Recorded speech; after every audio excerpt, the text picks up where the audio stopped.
हमारे सभी पत्रकार साथियों, इंडिया गठबंधन के तहत पूरे देश में लोकतंत्र को बचाने के लिए एवं इस देश के संविधान का सम्मान सुरक्षित रखने के लिए देश की सभी जिम्मेदार राष्ट्रीय पार्टियों ने, राजनीतिक दलों ने जो निर्णय लिया था, जिन उद्देश्यों को लेकर आज उसी की एक श्रृंखला के रूप में, उसी की एक अगले कदम के रूप में उत्तर प्रदेश में समाजवादी पार्टी और इंडियन नेशनल कांग्रेस इसमें सीटों के शेयरिंग को लेकर आगामी लोकसभा चुनाव में जो 80 लोकसभा सीटें हैं, निर्वाचन क्षेत्र हैं, उस पर दोनों राजनीतिक दलों के सम्माननीय अध्यक्षों के निर्देशानुसार एक कमेटी स्थापित की गई और उस कमेटी के माध्यम से निरंतर चर्चा करते हुए कि किस प्रकार से इस लोकसभा चुनाव में प्रभावी तरीके से सभी लोकतांत्रिक पार्टियों को साथ में लाकर हम बीजेपी का मुकाबला और किस प्रकार से उसे शिकस्त दे सकते हैं, उस पर आज निर्णय हुआ। मुझे खुशी है ये जाहिर करते हुए कि उत्तर प्रदेश में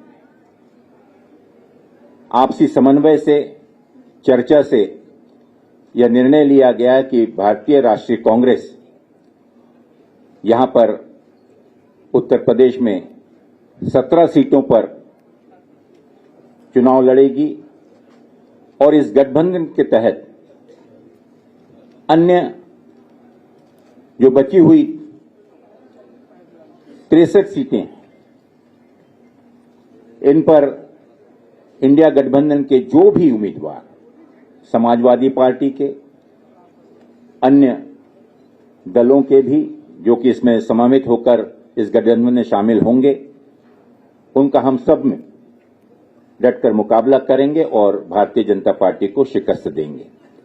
मैं राष्ट्रीय कांग्रेस के हमारे सम्मानीय अध्यक्ष आदरणीय मल्लिकार्जुन खड़गे जी का, समाजवादी पार्टी के हमारे सम्मानीय अध्यक्ष आदरणीय अखिलेश यादव जी का इसके लिए विशेष आभार मानता हूं कि दोनों आदरणीय नेताओं ने पूर्ण विश्वास के साथ और आने वाली उत्तर प्रदेश की राजनीति को मद्देनजर रखते हुए एक दूरगामी लक्ष्य को सामने रखकर इस गठबंधन को अपनी मान्यता दी और साथ ही हमारे उन सभी समिति के, कमेटी के सदस्यों का मैं विशेष रूप से आभार मानना चाहूंगा और विशेष रूप से मैं हमारे उदयवीर जी का, संगठन के हमारे आदरणीय प्रोफेसर रामगोपाल जी का, कमेटी के अन्य सदस्यों का भी विशेष आभार व्यक्त करता हूं कि बहुत ही सौजन्यता से,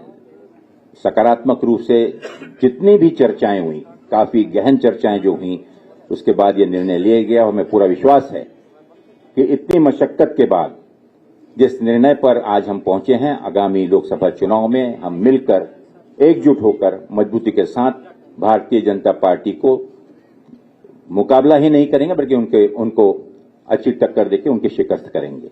बहुत बहुत धन्यवाद। मैं निवेदन करना चाहूंगा आदरणीय हमारे राष्ट्रीय सचिव राजेंद्र चौधरी जी से कि वे कृपा करके संबोधन। एक मिनट इसके बाद कर देते हैं, आखिर में कर देते हैं, इसके बाद में दोनों हमारे सम्मानीय अध्यक्ष बोल लें और उसके बाद में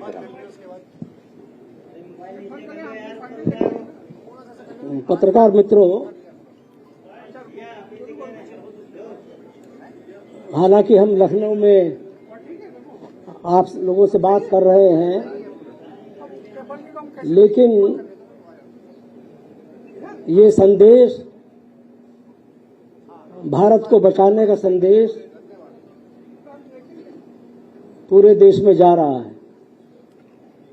उत्तर प्रदेश में 80 लोकसभा की सीट है और ये शुरू से ही समाजवादी पार्टी के राष्ट्रीय अध्यक्ष श्री अखिलेश यादव जी ने बार बार कहा कि उत्तर प्रदेश से ही केंद्र में भाजपा की सरकार 2014 में आई थी और उत्तर प्रदेश से ही 2024 में भाजपा सत्ता के बाहर जाएगी।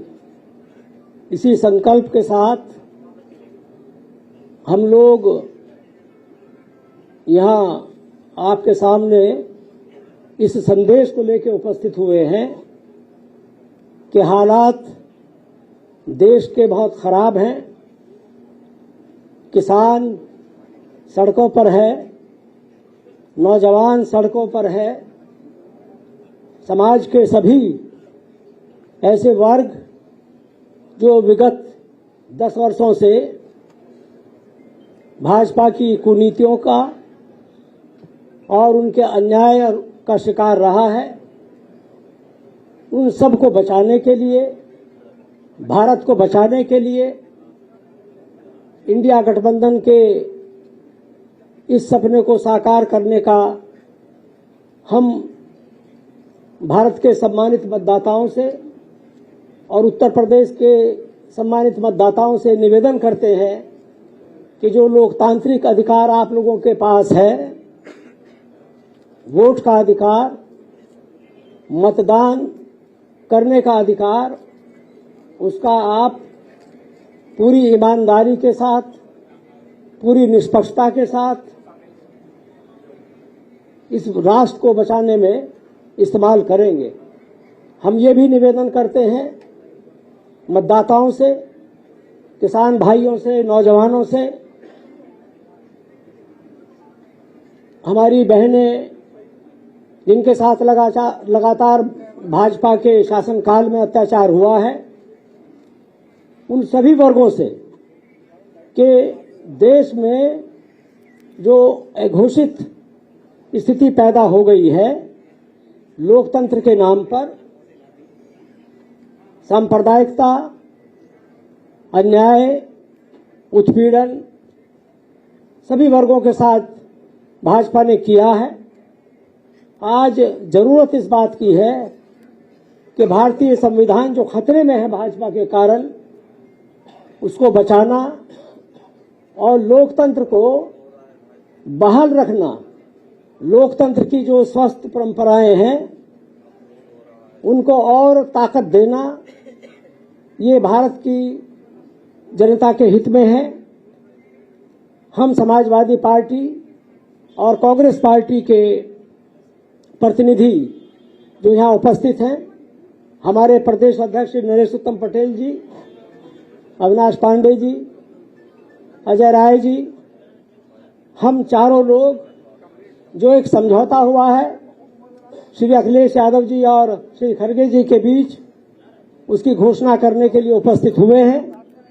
हम मानते हैं कि ये इंडिया गठबंधन भाजपा को सत्ता से बाहर करने में सक्षम होगा और हम जनता को ये विश्वास दिलाते हैं कि इंडिया गठबंधन उनकी आकांक्षाओं पर खरा उतरेगा। हम लोकतांत्रिक व्यवस्था को मजबूत करेंगे। देश में हम अभिव्यक्ति की जो आज़ादी भाजपा के कारण कुचली जा रही है, उसको बहाल करने में सक्षम होंगे। हम ये भी मानते हैं कि भारतीय जनता पार्टी ने जिस तरह से शासन किया है, वो जनता की अपेक्षाओं पे खरा नहीं उतरा है, वादा खिलाफी है। जिस तरह के उन्होंने वादे किए, ठीक उसके विपरीत उन्होंने आचरण किया है। इसलिए हम ये घोषणा करते हैं कि इस 2024 के लोकसभा के चुनाव में समाजवादी पार्टी, कांग्रेस पार्टी और इंडिया गठबंधन मिलकर के देश को बचाने के लिए आपके सामने उपस्थित हैं। हम ये फिर दोहराते हैं कि हमें पूरा समर्थन मिलेगा, जनता का समर्थन मिलेगा, उन तमाम लोगों का समर्थन मिलेगा जो नौजवान आज सड़कों पर मारे मारे घूम रहे हैं रोजगार नौकरी के लिए, किसान अपने अन्याय के खिलाफ आंदोलित है। पूरे देश में जो घोर अंधकार है उसको दूर करने में ये गठबंधन सफल होगा, ये हम आशा करते हैं और ये कामना करते हैं और इसी की घोषणा करते हैं। साथियों, मैं इससे पहले कि हमारे आदरणीय समाजवादी पार्टी के सम्मानीय अध्यक्ष नरेश उत्तम पटेल जी कहूं आगे इसे संबोधित करने के, मैं एक चीज का जिक्र जरूर करना चाहूंगा और बहुत ही गर्व और विनम्रता के साथ कि इस गठबंधन के पीछे जो आदरणीय चौधरी जी ने जो भावना बतलाई और उन्हीं भावनाओं को लेकर जो इंडिया गठबंधन की स्थापना हुई, आज उन्हीं मुद्दों को लेकर माननीय राहुल गांधी जी ने जो देश में भारत जोड़ो यात्रा का जो अभियान शुरू किया है, जो संकल्प लेकर, उसका इस गठबंधन पर निश्चित रूप से एक बहुत ही सकारात्मक परिणाम मिला है। और विशेष रूप से उत्तर प्रदेश में मैं उल्लेख करना चाहूंगा माननीय प्रियंका गांधी जी का, जिन्होंने इस गठबंधन को सकारात्मक रूप से और इसे सही अंजाम तक पहुंचाने में एक बहुत ही अहम भूमिका अदा की है। हम सभी, हमारे दोनों आदरणीय नेताओं का, आदरणीय राहुल जी का और विशेष रूप से आदरणीय प्रियंका जी का तहे दिल से इस चीज के लिए आभार व्यक्त करते हैं कि जिस लगन के साथ, जिस जिद के साथ ये संकल्प लेके कि इस बार उत्तर प्रदेश में किसी भी प्रकार से भारतीय जनता पार्टी के विरोध में सभी ताकतों को एक साथ लाने में जो भूमिका वो निभा रही हैं, हम सब उसकी सराहना करते हैं। मैं निवेदन करूंगा आदरणीय नरेश उत्तम पटेल जी से कि वे कृपा करके संबोधन करें।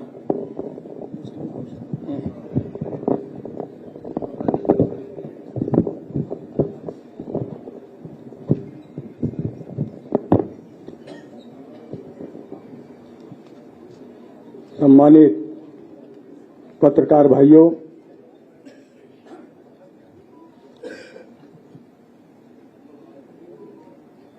अभी भारतीय राष्ट्रीय कांग्रेस के राष्ट्रीय महासचिव आदरणीय अविनाश पांडे जी और समाजवादी पार्टी के मुख्य प्रवक्ता राष्ट्रीय सचिव आदरणीय राजेंद्र चौधरी जी, भारतीय राष्ट्रीय कांग्रेस के प्रदेश के अध्यक्ष आदरणीय अजय राज जी, श्री अविनाश चंद पांडे जी और राजेंद्र चौधरी जी द्वारा कही गई बात का मैं समर्थन करता हूं और समाजवादी पार्टी के राष्ट्रीय अध्यक्ष माननीय श्री अखिलेश यादव जी का और भारतीय राष्ट्रीय कांग्रेस के राष्ट्रीय अध्यक्ष खड़गे साहब का मैं धन्यवाद करता हूं कि उन्होंने उचित समय पर इस गठबंधन का आप सबके सामने गठबंधन के स्वरूप को रखा है, जिसको पूरा देश बहुत दिनों से आस लगाए बैठे था कि खैर भारत के लोकतंत्र को बचाने में, भारत के संविधान को बचाने में, भारत के धर्म निरपेक्ष स्वरूप को मजबूत करने में, हमारे देश में जो राजनीतिक पार्टियां हैं वो किस तरीके का वातावरण तैयार करेंगे। माननीय श्री अखिलेश यादव जी ने, माननीय खड़गे जी ने एक अच्छा देश के लिए उदाहरण पेश किया है, जो जनता चाहती है कि हमारे देश में लोकतांत्रिक व्यवस्था को और संविधान के स्वरूप को अगर कोई कमजोर करेगा तो हम भारत की महान जनता को लेकर उससे डटकर मुकाबला करेंगे। आने वाले 2024 के लोकसभा चुनाव का बहुत समय कम रह गया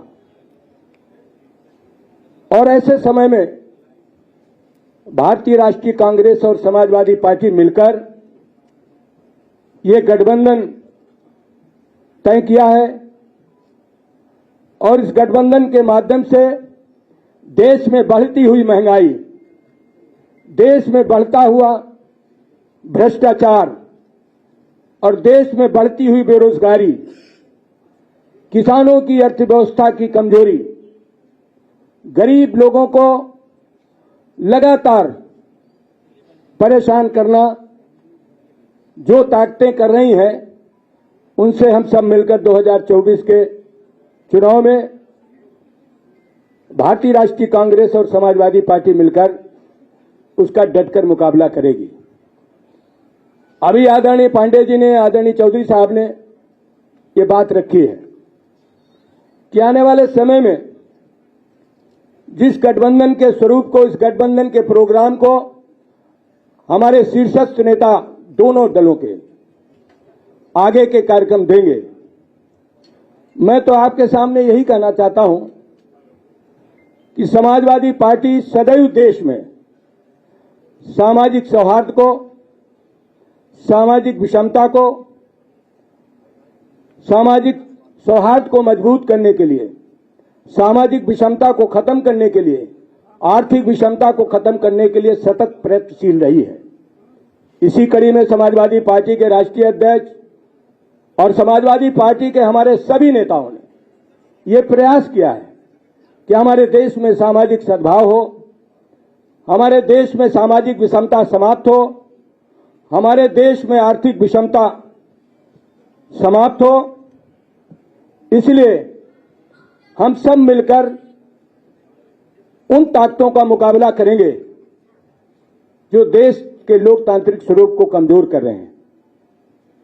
और समाजवादी पार्टी ने, भारतीय राष्ट्रीय कांग्रेस ने तय किया है कि उत्तर प्रदेश की 80 लोकसभा सीटों में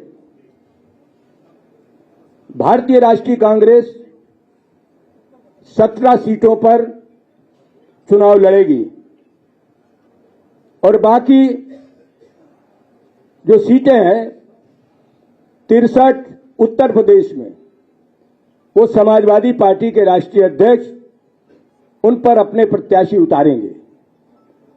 और इसी के साथ साथ मध्य प्रदेश के चुनाव में भी समाजवादी पार्टी ने एक सीट खजुराहो पर चुनाव लड़ने की सहमति कांग्रेस से प्राप्त की है और बाकी सीटों पर मध्य प्रदेश में भारतीय राष्ट्रीय कांग्रेस के उम्मीदवारों को जिताने का काम करेगी। और उत्तर प्रदेश में 17 लोकसभा सीटें कांग्रेस के पास और 63 सीटें समाजवादी पार्टी के पास। हम मध्य प्रदेश में समाजवादी पार्टी के चुनाव चिन्ह से एक सीट पर लड़ेंगे, बाकी सीटों पर हम कांग्रेस के प्रत्याशियों का समर्थन करेंगे। और वहीं उत्तर प्रदेश में 17 सीटें कांग्रेस जो लड़ेगी, उसमें समाजवादी पार्टी उन 17 प्रत्याशियों को जिताने का काम करेगी। और इसी तरीके से भारतीय राष्ट्रीय कांग्रेस उत्तर प्रदेश में 63 लोकसभा क्षेत्रों में समाजवादी पार्टी के राष्ट्रीय अध्यक्ष जी द्वारा तय किए गए उम्मीदवारों को जिताने का प्रयास करेगी। मैं आपके सामने इंडिया गठबंधन के तहत जिन सीटों को सहमति बनी है, वो सीटें मैं आपके सामने प्रस्तुत करने जा रहा हूं।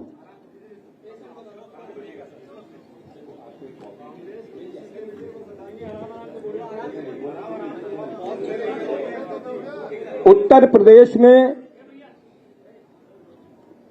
जो भारतीय राष्ट्रीय कांग्रेस अपने उम्मीदवार उतारेगी, उन सीटों के नाम मैं आपके सामने प्रस्तुत कर रहा हूं। Lok Sabha seat Raebareli, Lok Sabha seat Amethi, Lok Sabha seat Kanpur Nagar, Lok Sabha seat Fatehpur Sikri, Lok Sabha क्षेत्र बांसगांव, लोकसभा क्षेत्र सहारनपुर, लोकसभा क्षेत्र प्रयागराज, लोकसभा क्षेत्र महाराजगंज, लोकसभा क्षेत्र वाराणसी, लोकसभा क्षेत्र अमरोहा, लोकसभा क्षेत्र झांसी, लोकसभा क्षेत्र बुलंदशहर, लोकसभा क्षेत्र गाजियाबाद, लोकसभा क्षेत्र मथुरा, लोकसभा क्षेत्र सीतापुर, लोकसभा क्षेत्र बाराबंकी, लोकसभा क्षेत्र देवरिया। इन 17 सीटों पर भारतीय राष्ट्रीय कांग्रेस के उम्मीदवार चुनाव लड़ेंगे और बाकी उत्तर प्रदेश की 63 सीटों पर समाजवादी पार्टी के उम्मीदवार होंगे और मध्य प्रदेश में 1 सीट खजुराहो पर समाजवादी पार्टी के उम्मीदवार होंगे। बाकी सभी सीटों पर जो भारतीय राष्ट्रीय कांग्रेस उम्मीदवार तय करेगी उनको समाजवादी पार्टी के हम सब लोग जिताकर भारत की लोकसभा में भेजेंगे और उत्तर प्रदेश की जो 63 लोकसभा क्षेत्र है उसमें भारतीय राष्ट्रीय कांग्रेस के सभी सम्मानित नेता, कार्यकर्तागण, समर्थकगण समाजवादी पार्टी को उम्मीदवारों को जिताने का काम करेंगे।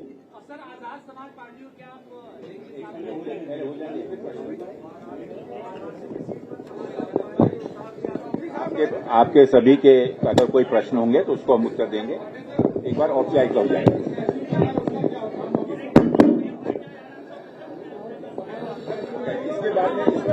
अब इसके बाद ले लीजिए। आपके सभी प्रश्नों का समाधान किया जाएगा। कृपा करके पहले एक औपचारिकता पूरी हो जाने दीजिए।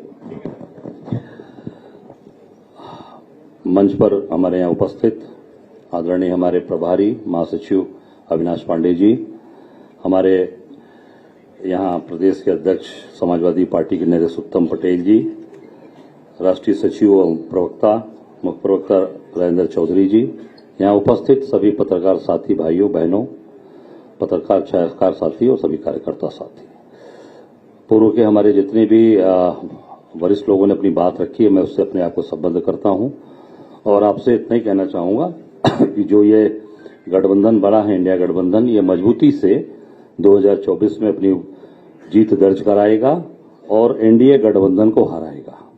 निश्चित तौर से हम लोग हराएंगे और हमारी जो स्ट्रेटजी है, रणनीति है कि हम सब लोग एक दूसरे की ताकत बनेंगे, एक दूसरे के साथ कंधे से कंधा मिलाकर खड़े रहेंगे। समाजवादी पार्टी 63 सीट पर लड़ेगी। एक एक कांग्रेस का कार्यकर्ता, हमारा एक एक जाबाज बब्बर शेर उनके साथ खड़ा रहेगा और इनके जो कार्यकर्ता साथी है 17 सीट पर वो हमारे साथ खड़े रहेंगे। जैसा आप सब लोगों ने देखा कि आज राहुल जी की यात्रा लगातार चंदौली से जो चल रही है, ये भारत जोड़ो न्याय यात्रा, जबरदस्त समर्थन सहयोग चंदौली बनारस से प्रयागराज होते हुए आज हम सब लोग कानपुर से उनको छोड़े लखनऊ होते हुए, कल आपने लखनऊ में देखा, ऐतिहासिक यात्रा हुई है।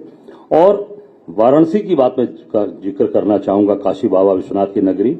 यात्रा के दौरान राहुल जी बाबा विश्वनाथ के दरबार में दर्शन करने गए और पहली बार ऐसा हुआ है, भाजपा के छोटे छोटे नेता भी जाते हैं, छोटे छोटे आरएसएस के उनके कार्यकर्ता भी जाते हैं, तो बाबा के दरबार की जो अंदर गर्भगृह की जो फोटो होते हैं वो इसलिए जारी होते हैं कि धार्मिक भावनाएं हमारी हैं, हम उसको अपने परिवार में, अपने घर में हम उस फोटो को हम टांगते हैं और हम सब लोग पूरा परिवार उसको देखता है कि बाबा को हम जल ग्रहण करा रहे हैं और उनको हम उनका आशीर्वाद लेते हैं।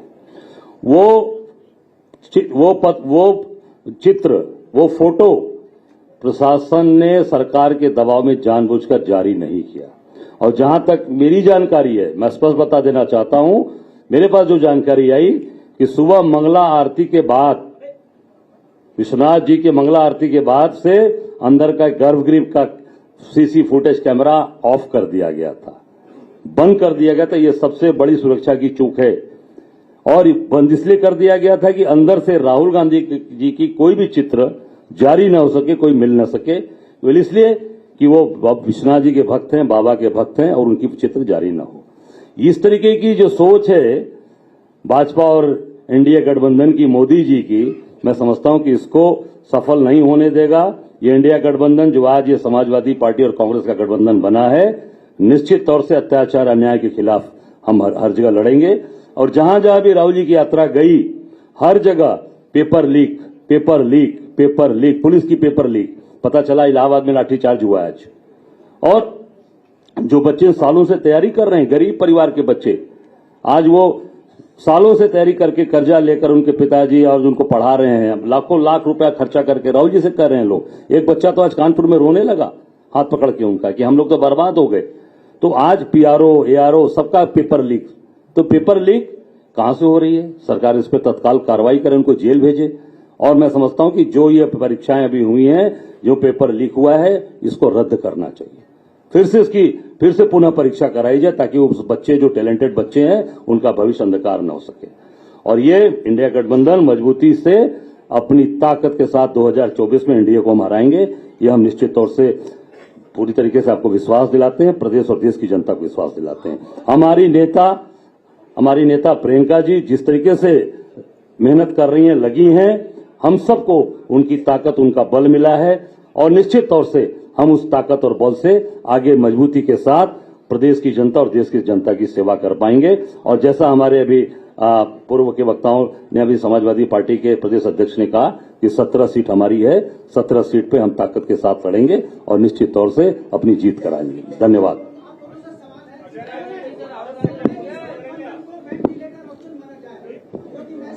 साथियों, जैसा कि हमारे सभी प्रमुख वक्ताओं ने आज इस गठबंधन के बारे में, उसका उद्देश्य, उससे संबंधित जो समझौता हुआ है, उस समझौते के तहत सीटों का बंटवारा, उनके नाम, इसकी जानकारी दी।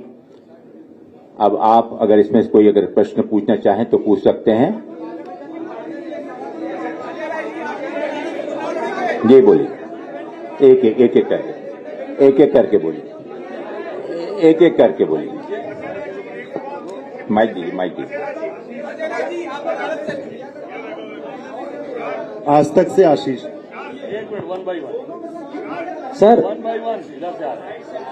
एक मिनट, कुछ समझ में नहीं आ रहा। सर आशीष हूँ आज तक से। ये वाराणसी की सीट पे जो कैंडिडेट कहा गया है, क्या उसको वापस करेगी या जिन सीटों पर, एक मिनट, थोड़ा सुनने दीजिए भैया। जो भी सीटें ऐसी थी जहां पर समाजवादी पार्टी ने कैंडिडेट उतारा था, वहां पर वापस किया जाएगा? किस तरीके से आप लोगों का कोऑर्डिनेशन बना है? वो दीजिए, यहाँ रख दीजिए, उसको जानकारी। हाँ, जो सहमति हो गई है उस पर पूरी ईमानदारी से अमल होगा। तो हो गया, अंडरस्टूड है। हाँ बिल्कुल बिल्कुल। जब चंद्रभान यादव, अमर उजाला से। महासचिव जी, कांग्रेस अपने कैंडिडेटों की सूची कब तक डिक्लेयर कर देगी? बहुत जल्दी ही, क्योंकि जैसा कि आप जानते हैं कि इसकी एक प्रक्रिया होती है। उस प्रक्रिया की शुरुआत अब जब कॉन्स्टिट्यूंसीज सुनिश्चित हुई हैं तो स्वाभाविक है कि उसके आगे की प्रक्रिया भी जल्दी शुरू होगी। प्रदेश कांग्रेस कमेटी द्वारा प्रदेश इलेक्शन कमेटी और उसके बाद में सीसी इस पर फाइनली मोहर लगाएगी। सीमा रिजवी, भारत समाचार। सर, अखिलेश यादव जी कब न्याय यात्रा में शामिल होंगे? अब गठबंधन हो गया है, क्योंकि लखनऊ से तो यात्रा निकल गई, अब आगे कहां पकड़ेंगे राहुल गांधी को? मैं इस पर एक बहुत स्पष्ट रूप से कहना चाहूंगा कि हम सभी लोग माननीय अखिलेश जी का धन्यवाद करते हैं कि उन्होंने जो निमंत्रण माननीय कांग्रेस अध्यक्ष द्वारा उन्हें दिया गया था, उसकी स्वीकृति प्रदान की और उन्होंने स्वयं इस चीज के लिए जाहिर रूप से कहा था कि वो इस यात्रा में जहां भी, पहले उनका यह था कि अमेठी, रायबरेली में इसमें शामिल होंगे, लेकिन मुझे पूरा विश्वास है कि 24 और 25 को भी यात्रा चल रही है उत्तर प्रदेश में। तो अपने सुविधा अनुसार कांग्रेस अध्यक्ष का पुनः उनके पास में स्मरण कराया गया है और बहुत जल्दी ही वो अपने प्रोग्राम की स्वीकृति देंगे। कब? सर, प्रशांत श्रीवास्तव, इंडिया टुडे से। अजय राय जी, एक सवाल है आपसे। वैसे तो सीटों की घोषणा हो गई है, 17 नाम सीटों के बता दिए हैं, लेकिन ये क्या सच्चाई इस बात में है कि श्रावस्ती और खीरी को लेकर अभी भी पेच फंसा हुआ है? देखिए, पेच तो कहीं पर भी नहीं फंसा हुआ है। ये निरंतर चलने वाली प्रक्रिया थी जो पिछले 1.5 महीनों से, ये इतना आसान। एक मिनट भाई, आप लोग अगर शांत हो जाएंगे तो मैं बोल पाऊंगा, प्लीज। ये प्रक्रिया, मैं एक चीज बता दूं कि ये निर्णय कोई बैठकर टेबल पे बैठकर और बंटवारे के तौर पर नहीं हुआ है। ये जैसे मैंने कहा कि एक दूरगामी लक्ष्य को साथ में रखते हुए, जिसमें लोकसभा चुनाव सर्वप्रथम चुनौती हमारे सामने है, इसके चलते हुए अनेक विषयों पर चर्चा होकर यह निर्णय लिया गया। और स्वाभाविक है कि इसमें आने वाले समय में अगर ऐसा कोई लगता है तो दोनों दल मिलकर चर्चा करेंगे और इसमें कोई, जैसे पहले चर्चा करते हैं, अगर ऐसी कोई चीज होगी तो वो चीज आप लोगों को सूचित कर दी जाएगी, लेकिन वो चुनाव के हित में होनी चाहिए। चुनाव को मद्देनजर रखते हुए इसके बेहतर नतीजे के लिए होना चाहिए। सर, विवेक त्रिपाठी INS न्यूज एजेंसी से, उसके बाद उधर अविनाश जी, एक सवाल मेरा है। आपके साथ ये आजाद समाज पार्टी क्या चुनाव नगीना से लड़ने की बात चल रही है, क्या वो रहेंगे गठबंधन में या नहीं? कौन भैया? चंद्रशेखर। देखिए, अभी जैसा मैंने कहा कि एक ब्रॉडर तरीके से इन 80 लोकसभा क्षेत्रों का विभाजन, दोनों जिम्मेदारियां दोनों दलों ने, राष्ट्रीय दल और हमारी समाजवादी पार्टी ने लिया है। और इसके बारे में आने वाले दिनों में जब अन्य कई छोटे दल हैं, कई ऐसे दल हैं जो कि विशेष जाति विशेष को का प्रतिनिधित्व करते हैं, कोई विशेष क्षेत्र का प्रतिनिधित्व करता है, ऐसे कई दल भी इसमें शामिल हैं। तो जब प्रक्रिया वो शुरू होगी, अगली प्रक्रिया, तो निश्चित रूप से अगर वहां पर गठबंधन में उचित समझा गया तो निश्चित रूप से उनको भी समावेश किया जाएगा। जी सर, आदित्य तिवारी दैनिक भास्कर से। पहले इनको दीजिए, ये इनका बड़ा पहला प्रश्न। दिनेश और उनका बहुत ही मेरा सवाल ये है कि इस गठबंधन का क्या वजूद है? न इसमें जयंत चौधरी और न मायावती, क्या आप वेंटिलेटर पर हैं? मुझे आपके इस दुख से मैं वाकई में बहुत भावुक हो गया कि आपने इंडिया गठबंधन के प्रति जो जब से चीख कर जो आपने भावना व्यक्त की, मैं बहुत बहुत आभारी हूं आपका। आदित्य तिवारी दैनिक भास्कर से। जी, आपका गठबंधन जो हुआ है, तो जो सीटों का समीकरण हो गया है, इसमें जो राहुल और प्रियंका गांधी के लड़ने को लेकर कुछ बातचीत हो गई है? कहां से लड़ेंगे ये लोग? रायबरेली, अमेठी? साथियों, देखिए, रायबरेली और अमेठी ये निश्चित रूप से उत्तर प्रदेश